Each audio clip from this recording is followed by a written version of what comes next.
నవీన్ చంద్ర ఈ మధ్య కాలంలో థ్రిల్లర్ జోనర్లో సినిమాలు, సిరీస్లు చేస్తూ వెళుతున్నాడు.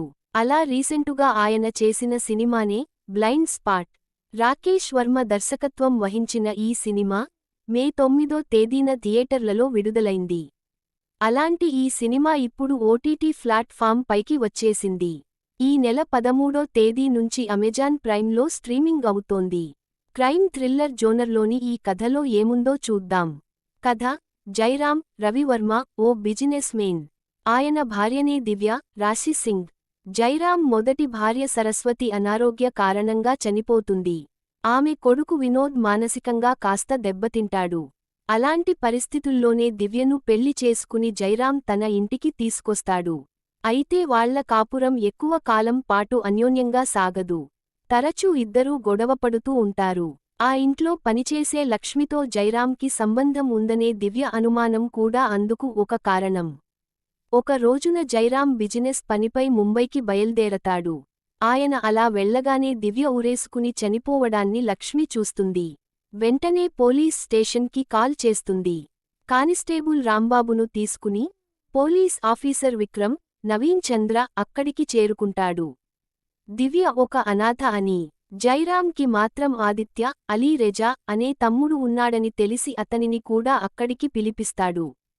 చనిపోయిన దివ్యపై జైరాం చాలా అసంతృప్తిగా ఉంటాడు. ఆమె విషయంలో లక్ష్మి చాలా అసహనంతో ఉందని విక్రమ్ గ్రహిస్తాడు. ఇక లక్ష్మి కూతురు మానస 9వ తరగతి చదువుతూ ఉంటుంది.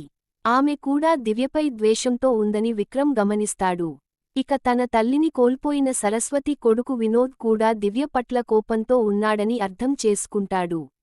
వీళ్లలో దివ్యను హత్య చేసింది ఎవరు? నేరస్తులను విక్రమ్ ఎలా పట్టుకుంటాడు అనేది కథ. విశ్లేషణ: క్రైమ్ థ్రిల్లర్ కథలలో ఒక నేరం జరుగుతుంది.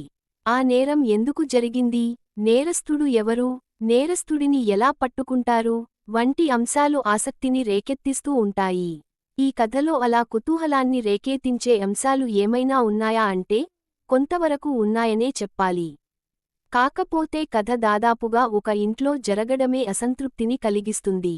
ఒక హత్య, కొంతమంది అనుమానితులు అన్నట్టుగానే ఈ కథ నడుస్తుంది.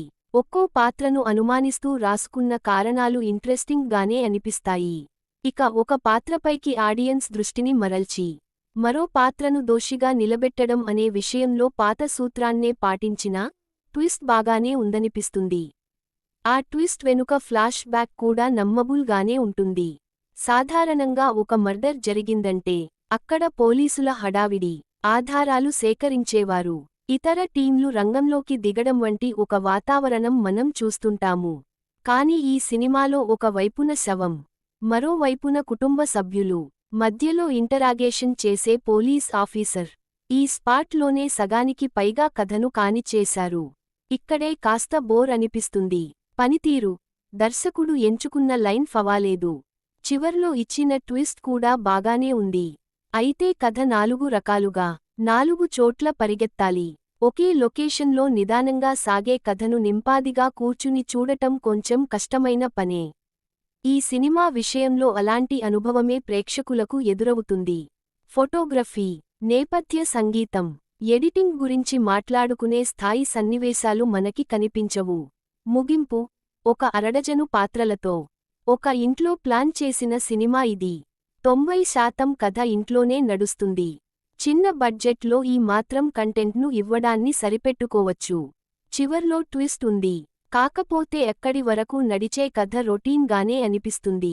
బడ్జెట్ను, కథా పరిధిని ఇంకాస్త పెంచుకుని మిగిలిన అంశాలు కూడా జోడిస్తే మరింత బెటర్ గా ఉండేదేమో.